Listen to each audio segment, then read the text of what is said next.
하나님의 말씀은 요한복음 13장 18절에서 30절입니다. 요한복음 13장 18절에서 30절. 내가 너희 모두를 가리키는 말이 아니니라. 나는 내가 택한 자들이 누구인지 압니다. 그러나 내 떡을 먹는 자가 내게 발꿈치를 들었다 한 성경을 응하게 하려는 것이니라. 지금부터 일이 일어나기 전에 미리 너에게 일러두면 일이 일어날 때에 내가 그인 줄 너희가 믿게 하려 함이로다. 내가 진실로 너희에게 이르노니 내가 보낸 자를 영접하는 자는 나를 영접하는 것이요 나를 영접하는 자는 나 보내신 이를 영접하는 것이니라. 예수께서 이 말씀을 하시고 심령이 괴로워 증언하여 이르시되 내가 진실로 너희에게 이르노니 너희 중 하나가 나를 팔리라 하시니. 제자들이 서로 보며 누구에게 대하여 말씀하시는지 의심하더라. 예수의 제자 중 하나 곧 그가 사랑하시는 자가 예수의 품에 의지하여 누웠는지라. 시몬 베드로가 머리짓을 하여 말하여 말씀하신 자가 누구인지 말하라 하니 그가 예수의 가슴에 그대로 의지하여 말하되 주여 누구니까? 예수께서 대답하시되 내가 떡 한 조각을 적셔다 주는 자가 그니라 하시고 곧 한 조각을 적셔서 가롯 시몬의 아들 유다에게 주시니 조각을 받은 후 곧 사탄이 그 속에 들어간지라. 이에 예수께서 유다에게 이르시되 내가 하는 일을 속히 하라 하시니. 이 말씀을 무슨 뜻으로 하셨는지 그 앉은 자 중에 아는 자가 없고 어떤 이들은 유다가 도끼를 맡았으므로 명절에 우리가 쓸 물건을 사라 하시는지 혹은 가난한 자들에게 무엇을 주라 하시는 줄로 생각하더라. 유다가 그 조각을 받고 나가니 밤이더라. 오 하나님, 은혜를 감사합니다. 참 빛으로 우리를 비추어 주셨어. 피조물, 티끌로 만들어진 존재로서 창조주 하나님의 성품을 알 수 있고 본받을 수 있는 하나님의 자녀로 삼아주시니 감사를 드립니다. 예수님 이름으로 감사하며 기도드리옵나이다. 아멘. 자, 23장에는 소위 마지막 만찬장에서 일어난 일인데 그 만찬에 대한 이야기는 없고 식사 중에 제자들의 발을 씻어주는 이야기가 요한복음에 나옵니다. 다른 공관복음에 나오지 않는 내용이죠.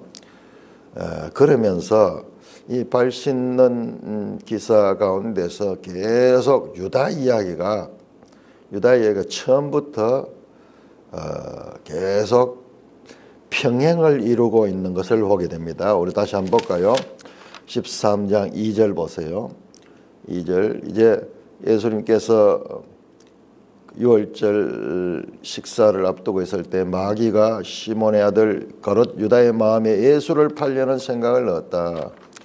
10절에서 이미 목욕한 자는 발밖에 씻을 필요가 없는 온몸이 너희는 깨끗 다는 아니다. 한 사람 유다에 대해서 말씀하고 있죠. 그 다음에 오늘 읽었던 우리 본문에서는 아주 더 적극적으로 유다에 대한 말씀이 이어져 나옵니다. 예수님에게 있어서 유다는 큰 부담을 주는 존재였습니다. 오늘도 그렇게 말합니다. 18절 내가 너희 모두를 가리켜 말하는 것이 아니라 다는 아니라 앞에 10절에서 이야기했죠. 나는 내가 택한 자들이 누구인지 안다. 그러나 내 떡을 먹는 자가 내게 발꿈치를 들었다 한 성경을 이 성경 시편이요.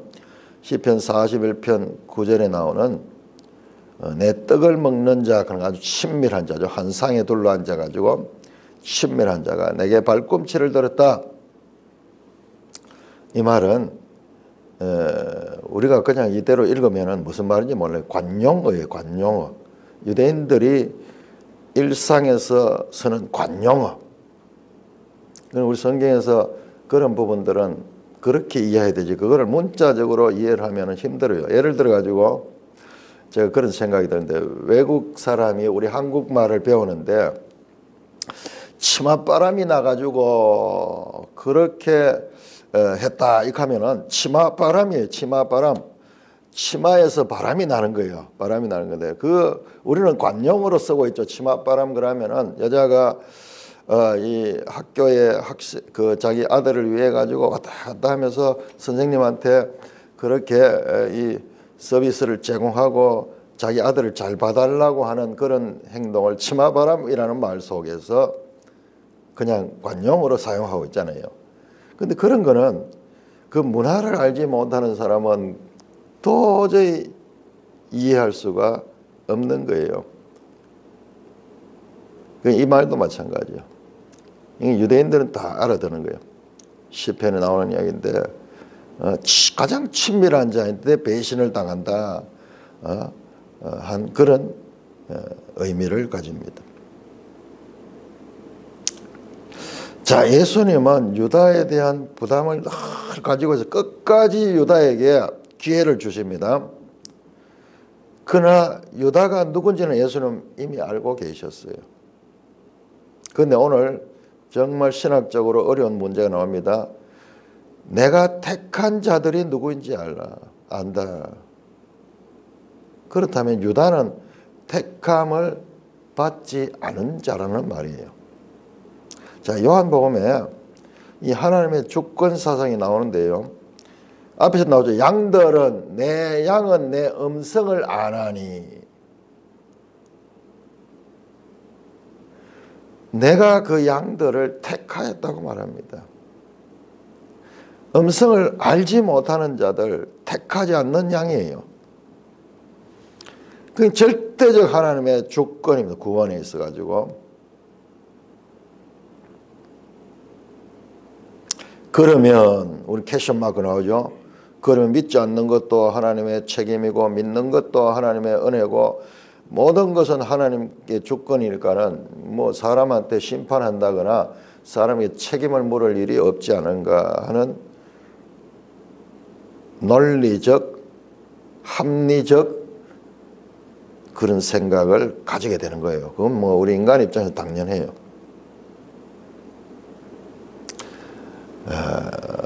그건 우리 인간의 입장에서 당연한데 그러나 이것은 이해되는 부분이 아니에요. 하나님 주권 사상은 믿음으로 받아들일 수밖에 없는 상황이에요.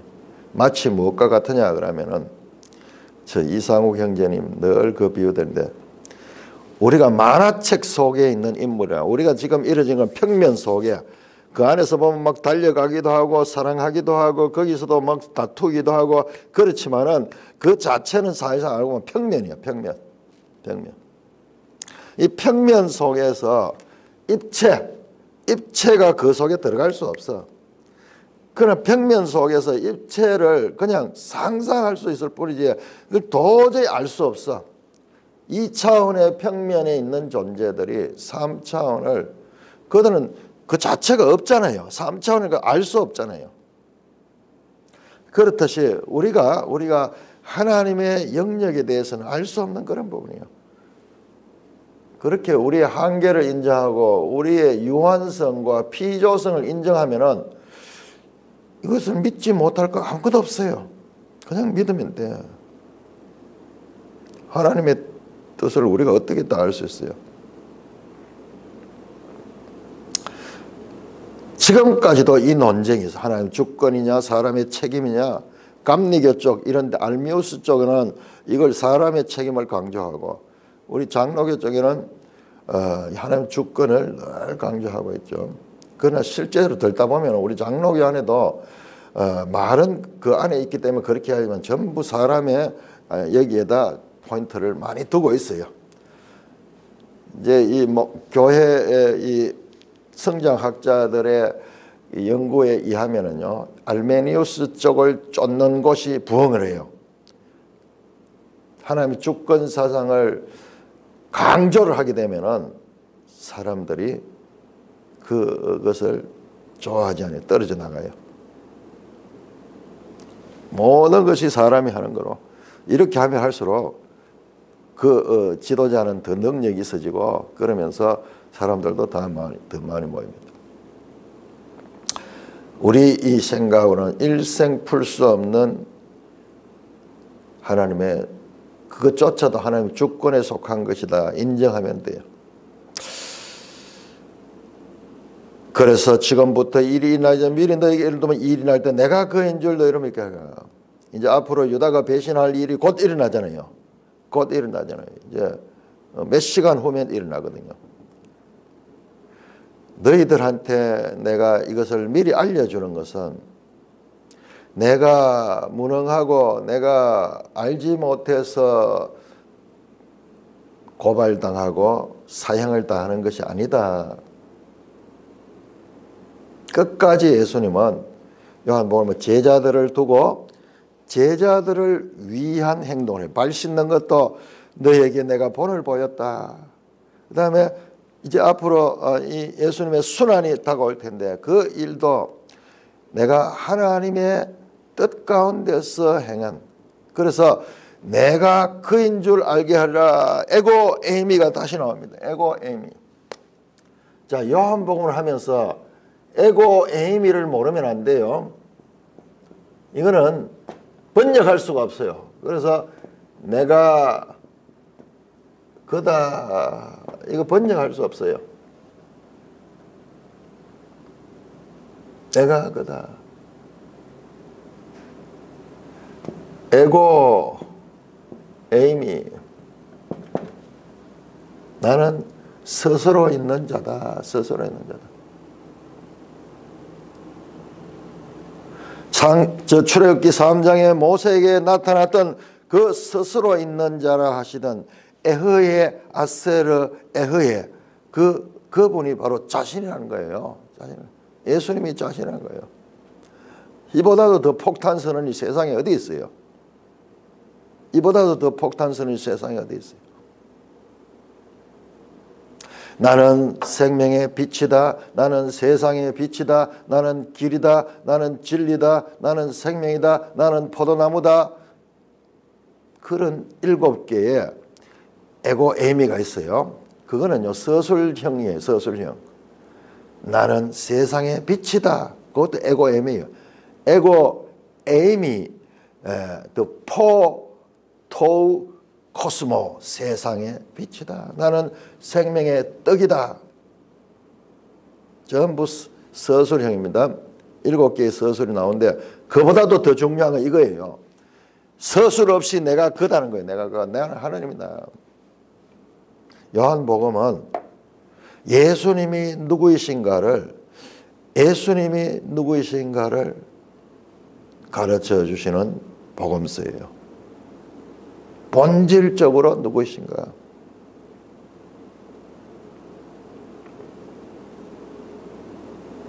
내가 진실로 너에게는 내가 보낸 자를 영접하는 자는 나를 영접하여 나를 영접하는 나 보내시는 영접. 다시 또 예수님과 하나님이 하나이며. 자, 여기 보세요. 후반부는 좀 다릅니다. 나를 영접하는 나를 보내신 이를 영접하는 것이다.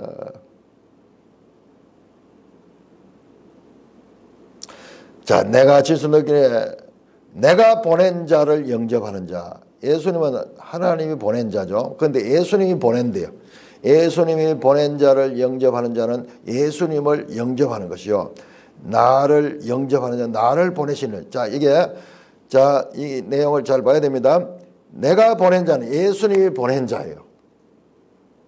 예수님이 보낸 자를 영접하는 자는 예수님을 영접하는 것이고, 나를 보내시는 영접하는 것이다. 나를 영접하는 자는 나를 보내시는 하나님이고, 예수님이 보낸 자는 사도들이에요. 사도들. 아포스톨로스. 지금 그 사도라는 그 표현이 지금 여기에 처음 나오는 거예요.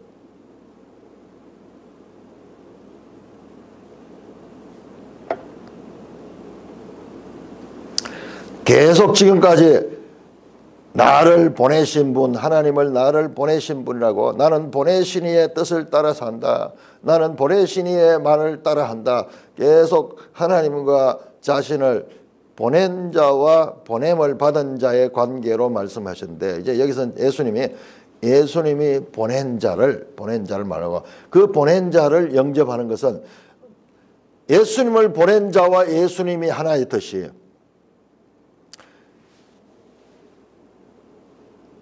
예수님이 보낸 자와 그를 보낸 예수님은 같은 가다, 하나다라는 말씀이 지금 나오는 거예요. 요한복음을 자세히 보면요, 예수님과 하나님과의 관계가 그 다음에 예수님과 사도들과의 관계로 연속되는 것을 보게 됩니다.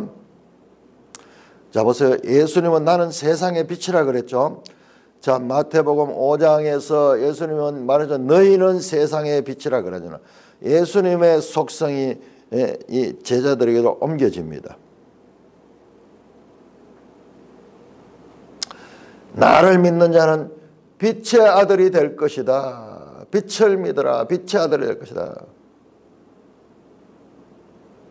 바울 사도는 그의 서신서에서 빛의 자녀라는 표현을 씁니다. 성도를 향하여 빛의 자녀라는 표현을 씁니다. 자, 이 관계가 어떻게 연속되는가를 아는 것이 아주 중요합니다. 21절 이 말씀을 하시고 심령이 괴로워 정언하여 이르시되 따라서 괴로워하다. 예수님도 그 유다가 그런 일을 행할 줄 알고 있지만은 괴로워하십니다. 내가 진실로 너에게 이르노니 너희 중 하나가 나를 팔리라. 계속 이 제자들 서로 보면 누구에 말씀하셨어요? 제자 중 하나 곧 그가 사랑한 자가 예수의 품에 의지하여 누웠는지라. 이해가 안 되죠? 어때가지고 예수님 옆에 지금 누워 있느냐 이 말이야. 예수의 제자 중 하나 곧 그가 사랑하는 자. 이 사랑하는 자가 누구냐? 이 사랑하는 자가 나사로였어요. 나사로. 11장 3절에 보면 사랑하는 자가 병들었나이다 그렇게 이야기했죠. 근데 나사로는 아니에요. 여기에 사랑하는 자는 예수님의 제자 중 한 사람이에요. 나사로는 예수님의 12 제자는 아니잖아요. 이 사랑하는 자가 저 19장에도 나옵니다. 20장에 나옵니다. 이거는 이 요한복음을 기록한 사도 요한. 바로 예수님 옆자리 있어. 우리가 이 내용을 알라 그러면은 유대인들이 이 당시 어떻게 식사를 했는가를 알아야 돼요. 이때는 로마의 지배를 받고 있을 때잖아요. 그래서 로마 문화가 유대에도 들어와가지고 식사를 하는데 옆에 비스듬히 누워서 이렇게 식사를 하더라고요. 지금 생각이 좀 이해가 안 되죠. 한쪽 팔로 이렇게 자기 몸을 괴고 그 오른손으로는 이렇게 먹고 왼손으로 이렇게 괴가지고 옆으로 비스듬히 누워가지고 그렇게 먹으니까는 지금 품에 있는 것은 오른쪽에 이 세례 요한이 있고 예수님이 그 다음 자리에 있으면은 이 머리가 이쪽으로 오게 돼. 이쪽으로. 그 위에는 누가 있었느냐? 어떤 면에서는 유다가 있었을 수도 있어요. 어떤 분들이 이 자리 배치에 대해서 연구를 했는데 왜 그러냐 하면 나중에 예수님이 떡을 집어가지고 주거든요. 멀리 있는 자는 줄 수 없어요. 그래서 왼손을 잡고 오른손 바로 옆에 있는 사람한테 줬지 않는가 뭐 그렇게 이야기를 하는데 자가 이 사도 요한은 바로 옆에 계셨는. 자, 그래서 그럼 베드로는 어디 있었느냐? 베드로는 건너편에 있어. 건너편에. 말로 안 되잖아요. 말로 안 되니까 자리가 좀 떨어져 있으니까 열 몇 명만 이렇게 식탁에 앉아도 그렇죠. 그러니까 시몬 베드로가 머리질을 하여 이 요한한테 지금 신호를 보내잖아요. 누군지 알아봐. 고개를 끄덕하면서. 그러니까는 그가 예수의 가슴에 그대로 의지하여 말하되 주여 누굽니까? 바로 옆에서는 속삭이도 이야기해요. 주여 누굽니까? 예수께서 대답하셔서 내가 떡 한 조각을 적셔 주는 자가 그니라. 이 떡 한 조각을 적셔 주려고 하면은 누워 있다가 일나가지고 저쪽 가서 해야 돼요. 그러니까는 그런 장면이 안 나오거든요. 그래서 바로 옆에다 이렇게 줬던 거예요. 곧 한 조각을 적셔서 가롯 시몬의 아들 유다에게 주시니 바로 옆에 있지 않은가 그렇게 이제 생각해요.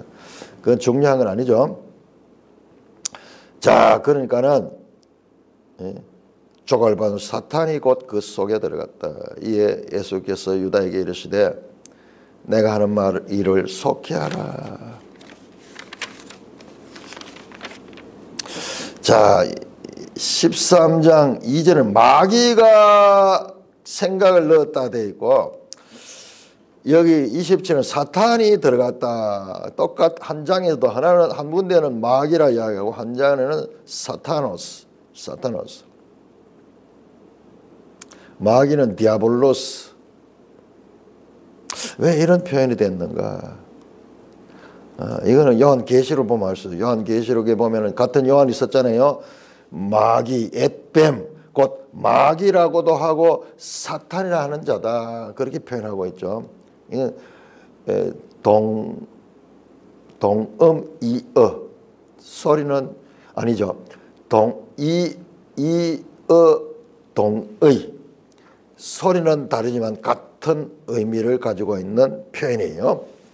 이것도 의도적으로 이렇게 쓰는 걸 알 수 있어요. 지금 여기 보면 왜 이렇게 헷갈린다 이렇게 썼나? 계시록 보면 앳뱀 곧 마귀라고도 하고 사탄이라고 하는 자라. 온 천하를 미혹하는 자죠. 그 사탄이 유다에 들어가서 그러니까 예수님이 네가 하는 일을 속히 하라. 예수님은 알고 있는 거예요. 이 가론 유다의 심정이 어떻게 해서 성경에 묘사하고 있지 않지만 섬뜩했을 거 아니에요. 섬뜩. 사람들이 지금 이 식사 중에 이 이야기를 하니까는 설마 예수님이 그 이야기를 하고 있겠나?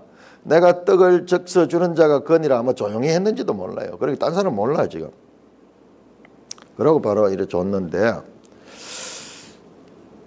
그래도 제자들은 무슨 이 말씀을 무슨 뜻으로 한지 아는 자 중에 아는 자가 없었다 그래.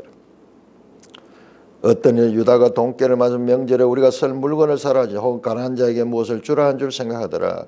자, 이것도 6월절쯤 되면은요 이렇게 이 가난한 자들에게도 뭔가 이렇게 이 자비를 베푸는 그런 그 이 전통들이 있었던 거예요. 이제 그 이야기야, 그 이야기.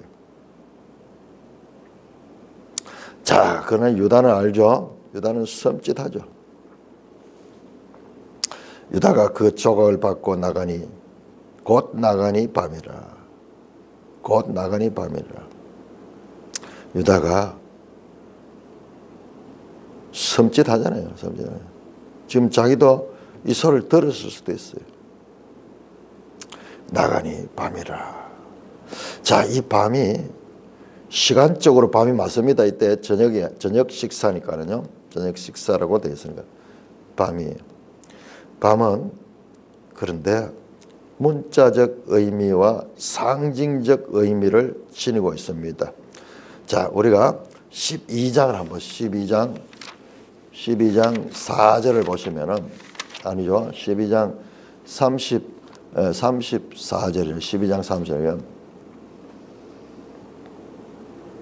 12장 34절 빛과 어둠에 대해서 말하고요. 이보다는 9장 4절 보세요.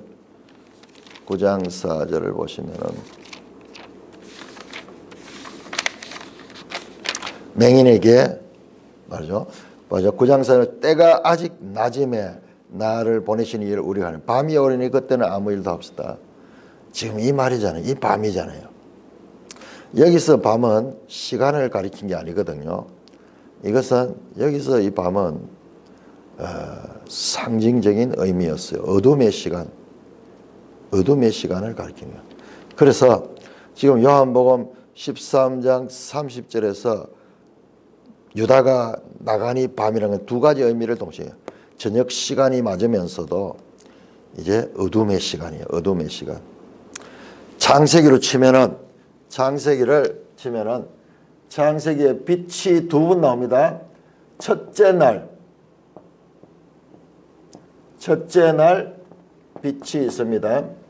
이때 빛을 낮이라 하고 어둠을 밤이라 칭했어요. 밤과 낮의 이름은 이때 만들어졌습니다. 그런데 넷째 날 또 빛을 만들었어요. 이것은 하늘의 광명체를 만든대. 이건 뭐예요? 해달 별들이에요. 지금 우리가 보는 이 세상의 빛이에요. 빛. 창조의 6일 동안 이루어진 일들을 보니까는 이게 균형을 일으키고 있어요. 첫째 날과 넷째 날, 그 다음에 둘째 날과 다섯째 날, 그 다음에 셋째 날과 여섯째 날이 서로 보응하는 관계에 있어요. 첫째, 둘째, 셋째 날은 바탕을 깔아주고 그 다음에 넷째, 다섯째, 여섯째 날은 그 위에다가 생명체를 살게 합니다. 둘째 날에 어떻게 하십니까? 하나님이 궁창 위의 물과 이 하늘이죠. 궁창 위와 궁창 아래의 물로 이게 바다죠. 바다. 자, 넷 다섯째 날 어떻게 합니까? 새들과 하늘에 나르는 새와 물고기를 만들어요. 물고기. 물속에 사는 생명체를 만듭니다. 이게 궁창 아래 바다 얘기죠. 그 다음에 셋째 날에는 물속에서 물과 땅을 묻을 만드는 거죠. 물을 물려가지고 묻을 드러나게 합니다. 묻을 드러나게. 물속에서 궁창 아래 이 물 가운데서 육지를 들어 올립니다. 그리고 여섯째 날은 이 무태, 육지의 땅에 사는 짐승들과 가축, 사람들을 창조하셨어요. 창조에도 이와 같은 질서를 따라하는데 지금 가롯 유다의 밤은 이 넷째 날 광명체가 의해서 이 해가 지고 달이 뜰 그 밤이기도 하면서 동시에 이 빛이 없는 그 밤, 어둠의 그 밤, 흑암의 시간. 이때 첫째 날 있기 이전에 흑암이 먼저 존재했죠. 흑암 속에 빛을 만들었습니다. 그래서 여기에서는 두 가지 의미를 다 가지고 있는 것입니다. 그냥 시간의 밤만 봐서 안 돼요. 상징적인 그와 같은 의미를 가집니다. 자, 우리 13장 31절에서 38절까지 교독하겠습니다. 오늘 우리가 이제 요한복음 한 전반부를 끝내는데 왜 12장에 끝이 나야 되는데 13장까지 왔는가도 좀 이해가 돼요. 자, 왜 그런가는 내용을 보면서 말씀드리겠습니다. 자, 13장 31절부터 38절까지 교독합니다. 13장 31절 그가 나간 후에 예수께서 이르시되 지금 인자가 영광을 받았고 사람도 인자로 말미암아 영광을 받으셨도다. 만일 하나님이 그로 말미암아 영광을 받으셨으면 하나님도 자기로 말미암아 그에게 영광을 주시리니 곧 주시리라.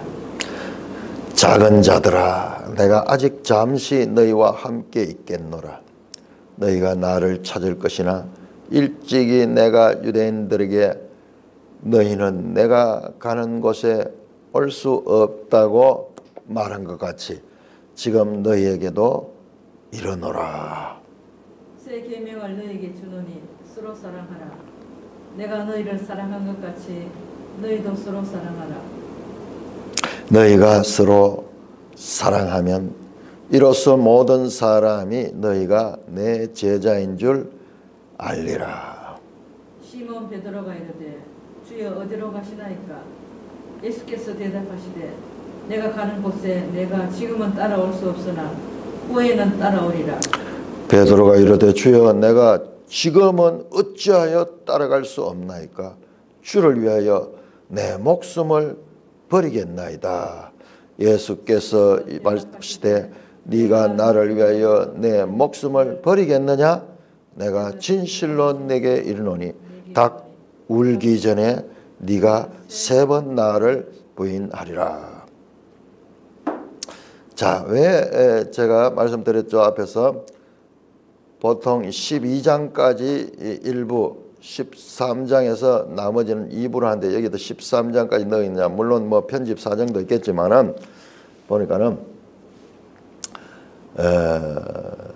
소위 다락방 강화가 여기서부터 시작이 돼요. 지금 예수님이 여기 보면은 하시는 말씀, 지금 하시는 말씀이 14장부터 나온 다락방 강화의 지금 초보예요. 초보. 다락방 강화 14장은 바로 지금 이 말씀에 이어가지고 이어지는 거예요. 그래서 자, 여기까지가 이제 이런 상황이고 구체적으로 이제 고별 설교, 고별 강화는 지금 여기에서 나타납니다. 마지막 제자들은 모르고 가롯 유다가 빠져나간 11 제자들에게 예수님께서 가르치는 깊고 긴 고별 강화가 17장 26절까지 아마 성경 전체에서 가장 긴 이 말씀일 거예요. 연속되는 그 말씀일 거예요. 고별 강화, 유언적인 말씀이에요. 마치 저 웅장한 구약에 모세가 여호수아에게 이 능력을 위임한 것처럼 또는 엘리야가 엘리사에게 그 자신의 능력을 넘겨준 것처럼 그리고 모세가 신명기에서 유언적인 것과 같은 말씀을 하신 것처럼 31장에서 34장이 모세의 유언적 말씀이에요. 창세기 49장에서 야곱의 유언적 예언처럼 지금 예수님께서 소수의 제자들을 두고 이제 유언적인 고별 설교가 여기서부터 시작이 되는 것입니다. 자, 그가 나간 후에 유다는 이제 팔로 나갔습니다. 이제 11명의 제자만 나왔습니다. 이 제자들은 자기 사람을 사랑하시되 끝까지 사랑하시다. 지금 인자가 영광을 받았고 하나님도 인자로 말미암아 영광을 받으셨도다. 만일 하나님이 그로 말미암아 영광을 받으시면 하나님도 자기로 말미암아 그에게 영광을 주시라. 13장에서 그 2부를 영광의 책이라 그러는데 여기 나오죠. 인자가 영광을 받아. 뭐예요? 지금 유다가 예수님을 팔기 위해서 나갑니다. 이제 곧 이제 예수님은 체포되고 죽게 될 것입니다. 하나님도 인자로 말미암아 영광을 받았다. 만일 하나님이 그로 말미암아 영광을 받으면 하나님도 자기로 말미암아 그에게 영광을 주시리라.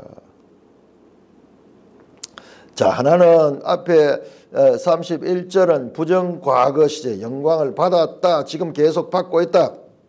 받았으며 받고 있다. 부정과거 시제. 자, 32절에는 미래 시제 영광을 주시리라.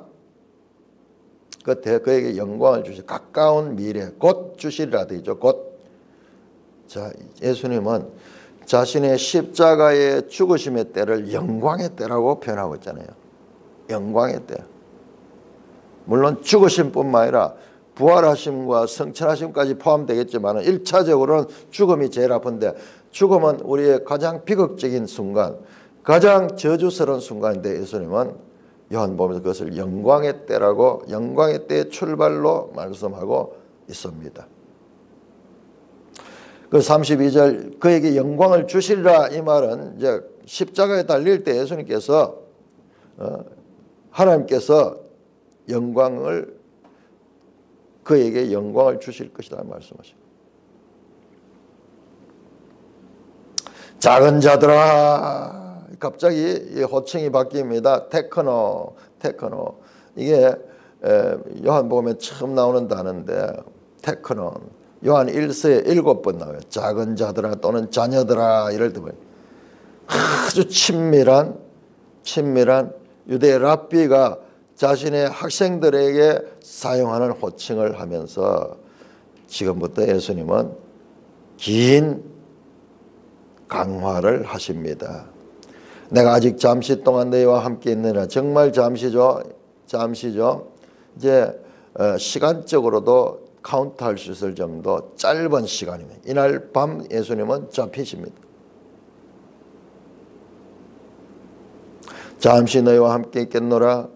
너희가 나를 찾을 건 일찍이 내가 유대인들에게 너희가 내가 가는 곳이 올 수 없다 말한 같이 지금 너희에게도 이르노라.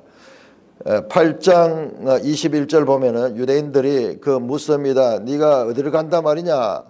예수님 말씀에 인자가 들릴 때가 온다, 이 이야기니까 유대인들이 질문했죠. 네가 어디로 간다 말이냐. 저 멀리 어디 저 외국 사람한테 간다 말이냐.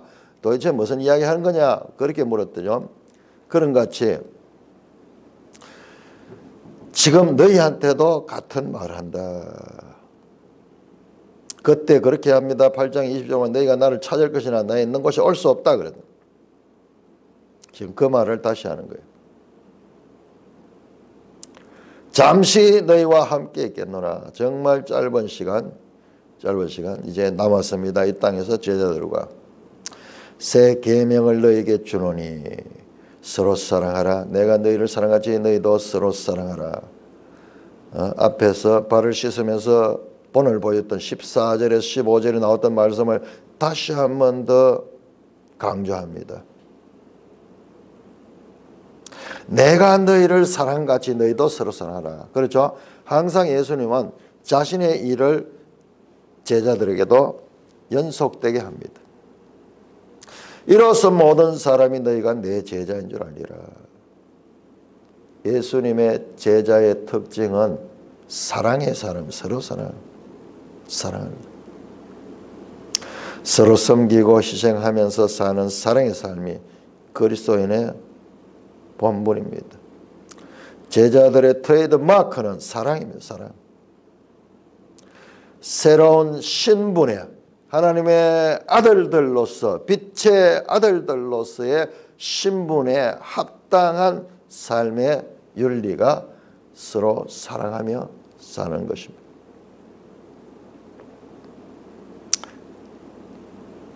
유언적으로 말씀하는 직감한 베드로가 주여 어디로 가십니까?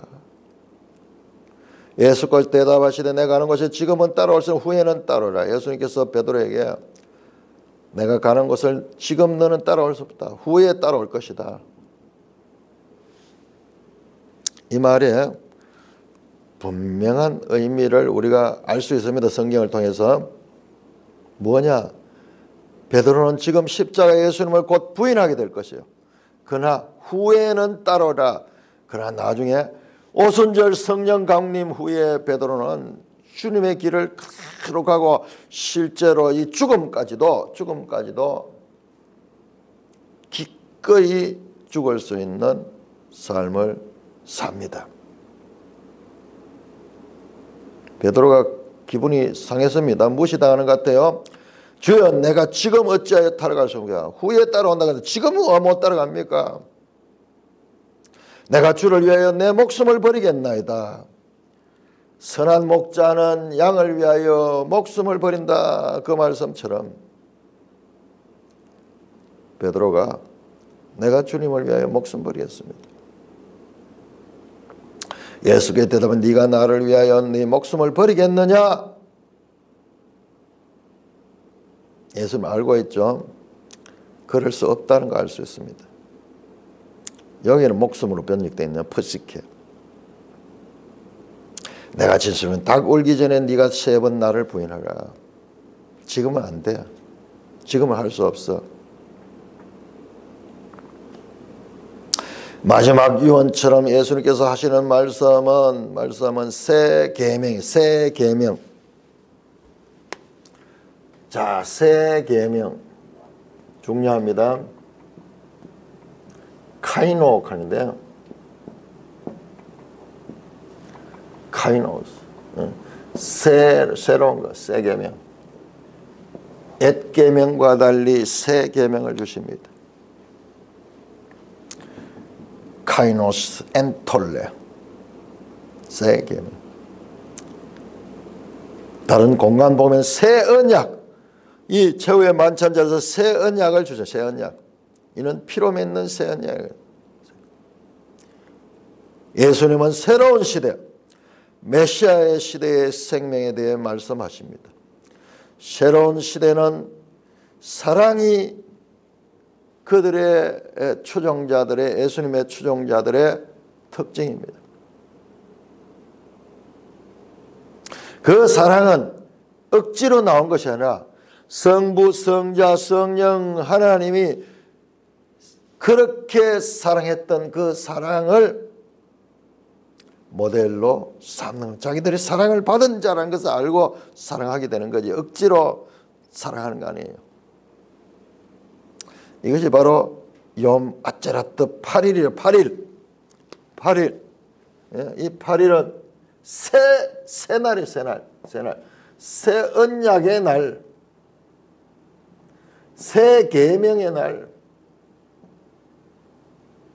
새 것이 되는 날, 새로운 피조물. 사도 바울은 그렇게 말하죠. 고린도 후서 5장 7절에서 옛것은 지나고 새 것이 되었다. 이 8, 새 출발의 날, 새 출발. 예수 그리스도는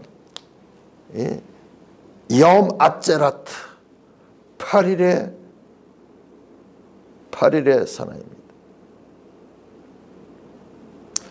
이 8일로 시작된 새 계명, 새 언약은 재림시에 새 예루살렘, 새 하늘, 새 땅으로 완성이 될 것입니다. 만물이 새롭게 될 것입니다.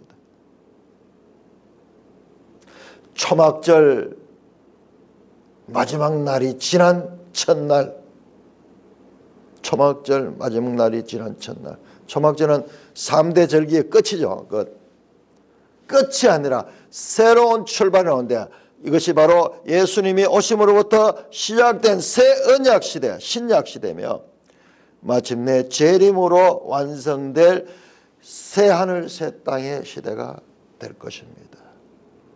예수님은 이 새 시대를 여시는 분이고, 우리 모두는 이 이방인들이 이 하나님의 자녀가 되고 하나님의 교회에 지체되는 것은 이 같은 새로운 시대에 우리가 속해 있기 때문입니다.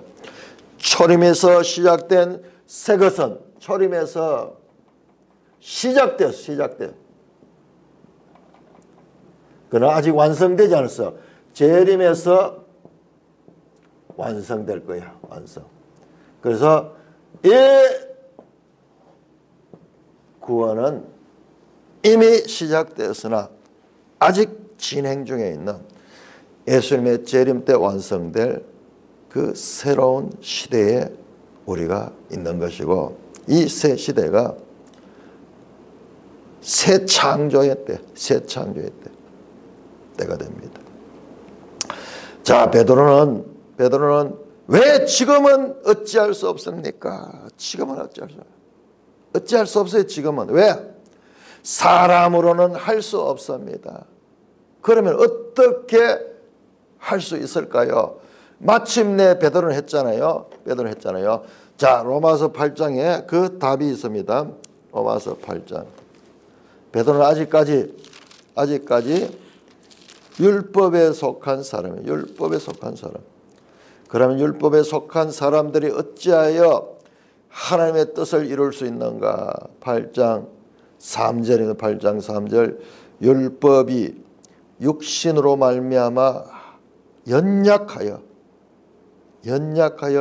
할 수 없는 그것을 하나님은 하신다. 사람으로는 할 수 없어요. 왜? 좋은 율법이 있지만은 사람 존재 자체가 연약해서 그 율법을 지킬 수 없어요. 근데 하나님은 할 수 없는 것을 하시게만 후에, 지금은 할 수 없지만 후에는 할 수 있다. 그 후에 어떻게 하냐? 하나님이 죄로 말미암아 자기 아들을 죄 있는 육신의 모양으로 보내어 육신의 죄를 정하시고 아들이 와서 우리의 죄를 사하여 주시고 어떻게 하시냐? 끝이 아니에요. 4절에 육신을 따르지 않고 그 영을 따라 행하는 우리에게 율법의 요구가 이루어지게 하려 하심이라. 성령을 따라 행하면은, 성령에 따라 행하면은 이제 그 할 수 없었던, 죄로 말미암아 할 수 없던 것도 할 수 있도록 하시는 거예요. 그래서 육신을 따르는 자는 8장 5절입니다. 로마서 8장 5절. 육신을 따르는 자는 육신의 일을, 영을 따르는 자는 영의 일을 생각하느니 육신의 생각은 사망이요 영의 생각은 생명과 평안이라. 육신의 생각은 하나님과 원수가 되고 이는 하나님의 법에 굴복하지 않을 뿐이라. 할 수가 없는 거예요. 율법의 육신에 있는 자들은 하나님을 기쁘시게 하시니 만일 너희 속에 하나님의 영이 거하시면 너희가 육신에 있지 않고 영에 있나니 누구든지 그리스도의 영이 없으면 그리스도의 사람이 아니다. 성령으로 더 이상 율법이 아니라 육신대로 사는 것이 아니라 12절 여러분 형제들아 우리가 빚진 자로 되 육신에게 져서 육신대로 살 것이라. 너희도 육신대로 살면 반드시 죽게 영으로서 몸의 행실을 죽이면 산다. 15절 너희는 다시는 무수하는 종의 영을 받지 않고 양자의 영을 받아. 우리가 친히 아빠 아버지라 부르냐. 성령이 친히 우리의 영과 더불어 우리가 하나님의 자녀인 것을 영하네. 성령이 그 가운데 함께 하지 아니하면은 할 수 없는 거예요. 할 수 없는 거예요. 이렇게 의지를 가지고 맹세하고 다짐했음에도 불구하고 지금은 할 수 없다. 그러나 후에는 오순절 성령 강림 이후에 베드로는 근본적으로 변화되고 하나님의 말씀을 먼저 밝히 깨닫고 그것을 담대하게 선포할 뿐만 아니라 목숨을 두려워하지 않고 그렇게 예수 그리스도를 증거하다가 전설에 의하면 베드로는 십자가에 못 박혀 죽는데 어떻게 주님이 가신 길을 우리가 그대로 갈 수 있느냐. 나는 거꾸로 못 박아달라 해서 거꾸로 못 박으려고 해가지고 그렇게 순교를 했다는 전설이 있습니다. 자, 이 요한복음의 말씀들은 사도행전을 향하고 있어. 참 이런 걸 보면은 성경 자체가 하나님의 지혜예요. 하나님의 지혜. 시간적으로 다르거든요. 요한복음이 나중에 쓰여졌어요. 저 앞으로는 누가복음과 뒤로는 사도행전과 그 사이에 있으면서 이 성경을 하나의 책으로 연결해주는 그와 같은 구조도 우리가 보게 됩니다. 요한복음이 좀 어렵다고 해서 우리가 알 수 없는 그와 같은 그런 주문 같은 내용이 아니라 이 내용은 구체적으로 성경을 통하여 이전에 쓰여진 구약의 성경과 또는 공간복음을 통하여 또 앞으로 전개될 사도행전과 요한계시록 이르기까지 서로 맥락 속에 연결되는 그런 말씀임을 우리는 알 수가 있습니다. 66권 성경이 어떻게 유기적으로 상관되어 있는가 알 수 있고요. 베드로는 구약 성경의 총체, 사람으로 할 수 없다. 그러나 하나님으로 할 수 있다. 그런 그 신약의 그 메시지를 한 몸으로서 그렇게 체험하고 우리에게 교훈하는 그런 역할을 감당하게 됩니다. 이렇게 해서 요한복음 전반부 설교를 마치고 이제 한 달 후에 14장부터 해서 마지막까지 이 요한복음을 우리가 깊이 더 공부할 것입니다. 자, 14장 이후로는요, 아주 중요합니다. 14장 이후는 주제가 단순합니다. 마지막 제자들에게 고별 가르침, 마지막 가르친 그 가르침의 내용, 그게 바로 성령. 지금 베드로가 성령이 없기 때문에 할 수 없는데 이제 성령을 가르치고 있고, 그리고 예수님이 십자가에 달려 돌아가시고 부활하시고 제자들에게 나타나서 특별히 베드로와 요한에게 말씀하시는 그 내용으로 끝을 맺고 있습니다. 자, 이어지는 내용 아주 단순해요. 되게 어려운 것 같지만 주제가 단순한 성령. 그래서 성령에 대한 바른 이해를 요한복음이 아니면은 제대로 배울 수 있는 기회가 없다는 것을 우리가 알고, 현대 우리 성도들, 교회 시대를 사는 성도들의 가장 핵심 으로 우리가 바르게 이해해야 될 것이 성령. 그런데 성령에 대한 오해들이 너무나 많기 때문에 하나님이 얼마나 안타까우시겠어요. 이렇게 강조하면서 가르치는 이 성령에 대해서 바르게 배울 수 있는, 친히 예수님의 가르침을 통하여 바르게 배울 수 있는 시간을 가지게 될 것입니다. 찬송가 220장입니다. 220장.